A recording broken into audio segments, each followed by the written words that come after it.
Hi. Yeah, thanks for coming back to the second video, if anyone is actually coming back. And it's not just me that's watching these videos. That would be nice. I'm going to get straight into this because it might be a long one. So this is going to be game 2 of 62 most instructive games.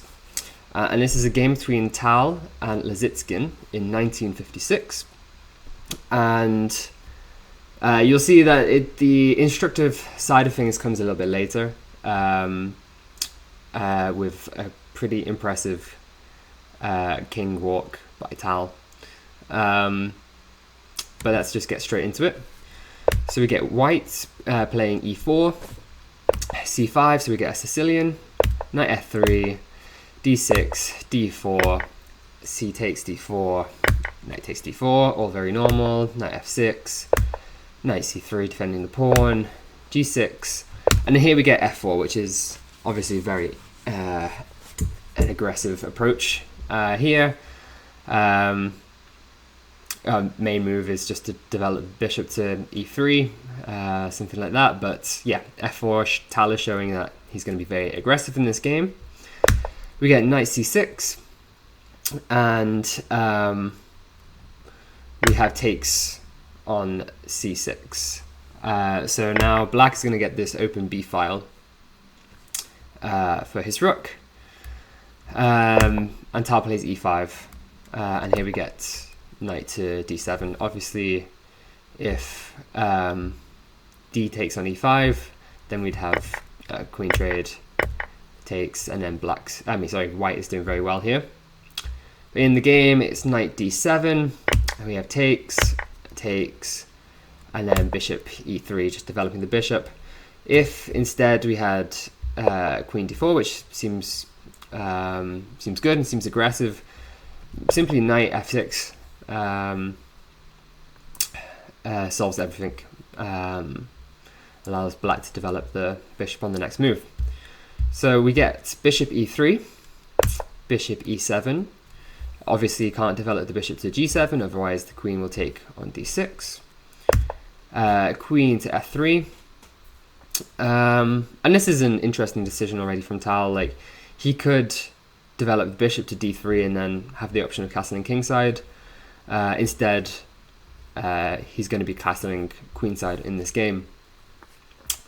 We get d5. Now Tal castles, bishop f6, and bishop d4. So Tal is challenging this strong bishop. We have castles, and now h4. So this is obviously coming with the threat of h5 and causing a bit of havoc over there. Lissitzin plays rook to b8. So first, yeah, let's take a look at what happens if he had played bishop takes on h4. Well, obviously we would get queen h3, add an extra attack to the bishop, and if the bishop moves, then it's checkmate on h7. So that wasn't possible. If something like h5, then simply f5, and it's getting a bit scary for black. Black is fine, but it's getting quite complicated here. And then the last thing, if something natural like rook to e8 instead, again now we can play h5, and black is okay here, but it gets quite complicated and a bit more open, and the king gets weakened. So it always gives white a lot of chances here. Black would have to play something like bishop takes, now rook b8, rook d2, knight f6, takes, and bishop d3. And I'd say, black is okay here, but it's a bit more difficult than what actually happens in the game. So in the game we have rook b8 straight away. And now white has to play queen f2 to defend this bishop an extra time. If instead white had played h5 here, Then we would get bishop takes, rook takes, and queen b6, hitting the b2 pawn and the rook at the same time. So to sort this, has to play queen to f2. Now we get rook to b4, and bishop takes on f6. Here, Tal could have picked up this pawn, this free pawn, or could he? So what happens if bishop takes a7? Well, you'd get queen to a5, retreat the bishop, rook takes, and add an extra attacker to the rook again. Defends everything with rook d2, but now the knight comes in with knight c5. Obviously looking at a lot of juicy squares there. So black would play something like rook e2 just to defend rook e2, sorry, to defend e4 one extra time, because black is threatening to take on c3. Black does this anyway, and now we have bishop g4, kicking that rook away, rook to e1, and now check with the knight, and after takes, then black picks up the queen. If instead of rook to e1, if it's rook to d2, then just queen a3, king b1, rook b8 quickly leads to mate. So yeah, so white can't pick up this pawn on a7. But what if they play a3 instead? Well, then we get rook takes, queen b6 again, rook d2, and now bishop takes c3, b takes c3, queen a5, attacking the pawn, king b2 defending, and now knight b6 coming into c4. If you play rook d4 to defend that, then you get c5. So again, a3 is not possible. So yeah, in the game we get bishop takes on f6, knight takes on f6, rather than taking with the queen, because the queen wants to come to the b file. And now we can play a3, and rather than retreating the rook, black plays queen to b6, offering a queen trade, which white accepts. So now this is the position, and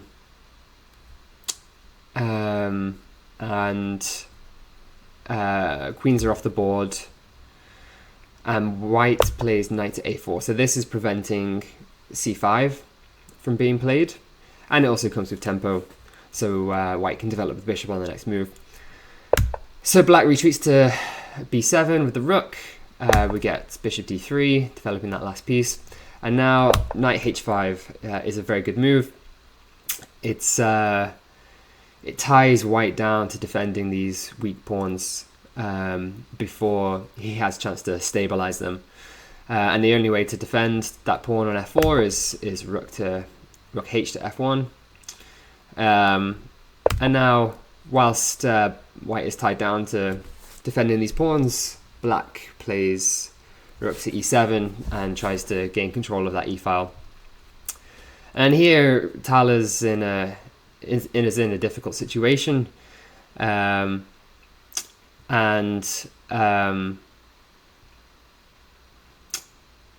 either he's going to lose a pawn or he's going to lose control of the e file. So Tal makes the decision to play f5, sacrificing that pawn, so that his rook doesn't have to defend it anymore, and he's sacrificing it in a advantageous way, because black will have to take with the g pawn, and now black's pawns are weak. But black is a pawn up now. But now Tal can play rook after e1 and challenge for that e file. After the rooks are doubled, black will still have control, but at least it's only one rook rather than two rooks staring down the e file. If white had taken, then obviously we get knight g3. So that's not possible. It was a clear pawn sacrifice. Okay, so yeah, we have rook f to e1, rook f to e8, trade to pair rooks, and now king d2. And this is where we're getting to the very instructive part of the game. So Tal chooses this moment to bring his king in. Obviously, like, I think most people would be able to tell that it's getting close to an endgame now, and we know generally, okay, we bring our king in for the endgame. But there's still quite a lot of pieces on the board. But in this particular position, White can start to bring his king forward. And you'll see that he brings it all the way up the board. And the reason why he can do that is because Black has no control over the dark squares. So the king can walk all the way up just using the dark squares. Tal chose this moment to do this because realistically the king is the only piece that can attack this weak pawn on c6. If instead, instead of king d2, if knight to c5, then that actually stops the king from getting into that, to be able to threaten that pawn. So yeah, Tal has to play king d2 first. And another kind of practical reason why this is such a great move, or this plan is such a great plan to bring the king up, is because if we look at all the different imbalances in the position, White is down a pawn, White has a less active rook, a lot of things are in Black's favor, and it's difficult to even draw this as White, unless White can get some imbalance in his favor. So White is saying, okay, you're up a pawn, you have a more active rook, at least I will have a more active king, and that's going to be the imbalance that is in my favor. So Tal creates that. So yeah, we get king to d2, knight to g3, and now king to c3. I told you that king is coming all the way up the board. We get f4, so this allows Black's bishop to get active. King d4 keeps on coming, and now bishop f5. And here, in this position, Black is actually still better than White, and it would be over quite quickly if he'd played bishop g4. White plays rook d2 to defend his rook, and now something like knight to e4, bishop takes, d takes, and then this just looks fantastic for Black. But instead, Lissitzin plays bishop to f5. I don't know how much time he had at this point. It is quite surprising that he didn't see bishop g4. But yes, we get bishop f5. I guess the idea here is to trade bishops and then hope that the rook can come to e2 at some point. So Tal plays rook to d2. If instead that if White had captured that bishop, then we get obviously knight recaptures, king c5, and now rook e2, and now the rook does come to the 7th rank. It does look quite good for Black, but Tal prevents all of that by playing rook d2 here. Now we get rook e6, trying to come over to the h file to have that weak h pawn, and now knight c5, and rook h6. And this is kind of like the final mistake for Black. It is still drawn here,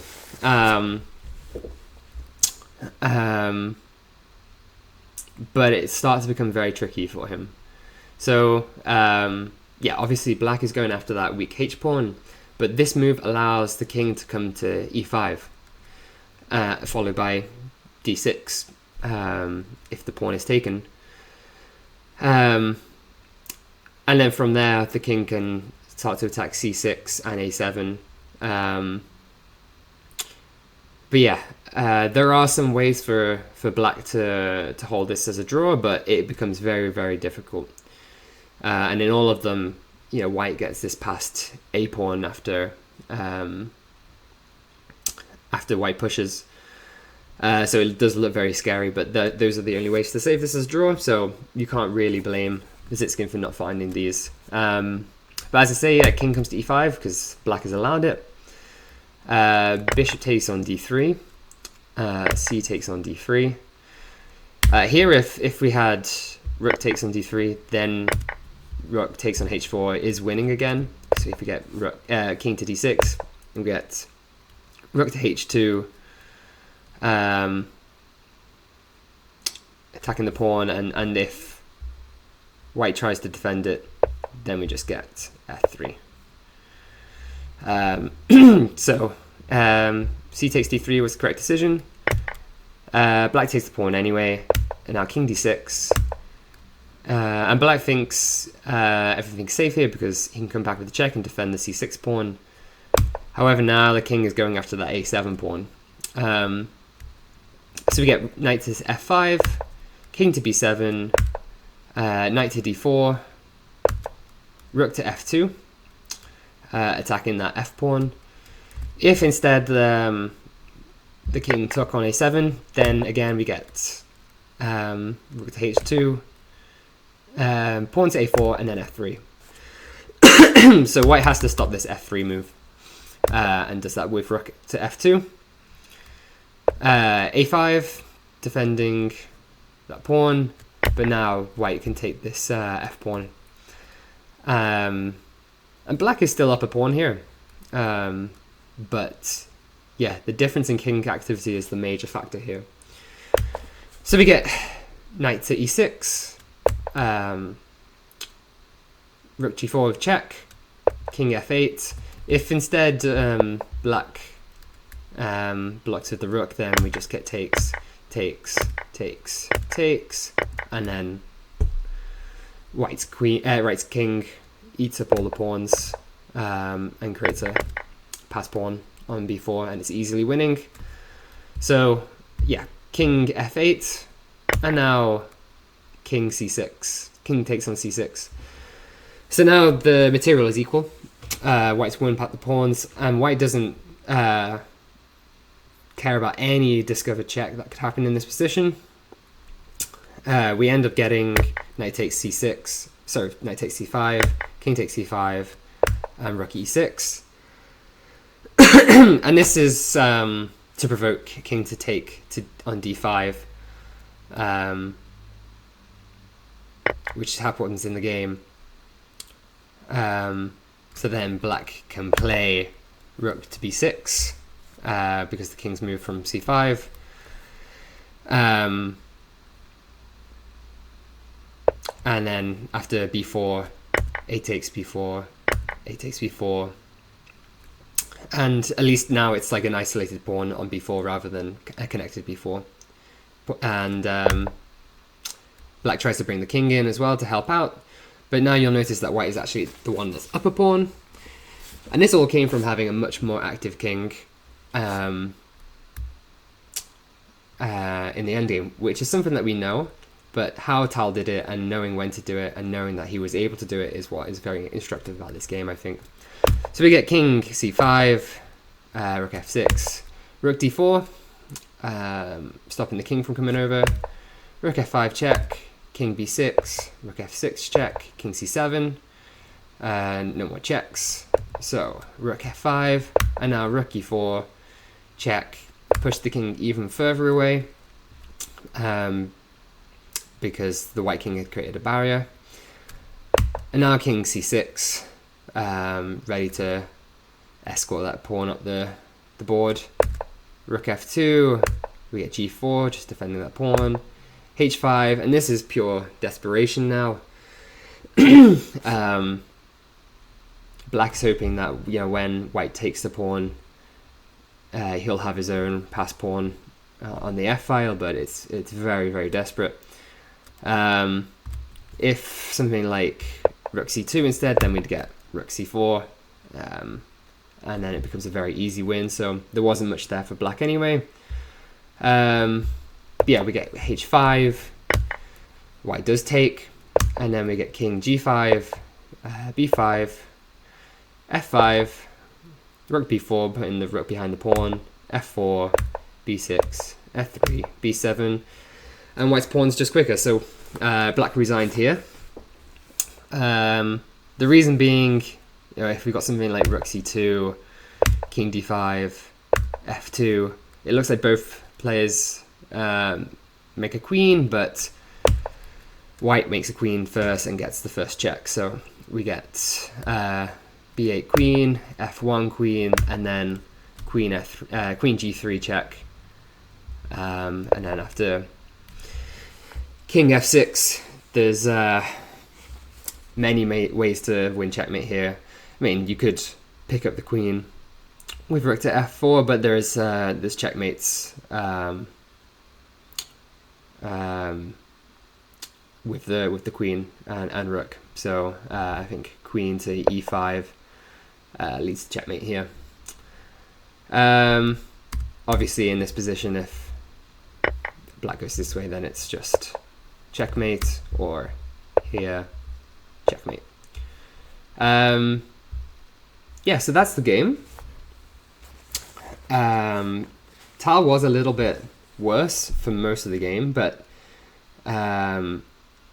what was really instructive is how he played towards that end game, bringing the king up, and that's what eventually won him the game. So if we're to look at like the kind of key information here, key learnings. Obviously, something that is probably said very often is like the king is a strong piece, particularly in the endgame, and that you should try to bring your king out early in the endgame, use it as an extra piece, as long as it's safe to do so. In this game, we saw that it's safer to do so when your opponent only controls one color square. So black's dark squares were extremely weak, and the black king was able to use that to walk up the board. And that's the main factor that allowed white to play like this. Other like important things, you know, stopping the king from coming over to the queen side, with the rook, especially when your king is already on the queen side, and that's the area that you're focusing on. You're trying to gobble up those queen side pawns. Your king is already on that side of the board. Your opponent's king is on the other side, and you can stop it coming over with the rook. And then kind of like a more abstract kind of learning here is how to use imbalances in your favor in a kind of very practical way to win games. So we saw that Tal was worse in this game. He was down a pawn. He had less active pieces. But he created an imbalance in his favor by bringing the king up and saying, okay, my king is stronger than your king. I'm going to build a plan around that. So yeah, that was game 2 out of the 62 most instructive games. Yeah, not the kind of Tal game that you maybe expect. Didn't have all these like incredible sacrifices and so on, but yeah, very, very instructive way of using your king and when to do so, and proving that it can be very, very important in these endgames. So yeah, I hope you enjoyed, and yeah, hopefully we'll see you around for the next video.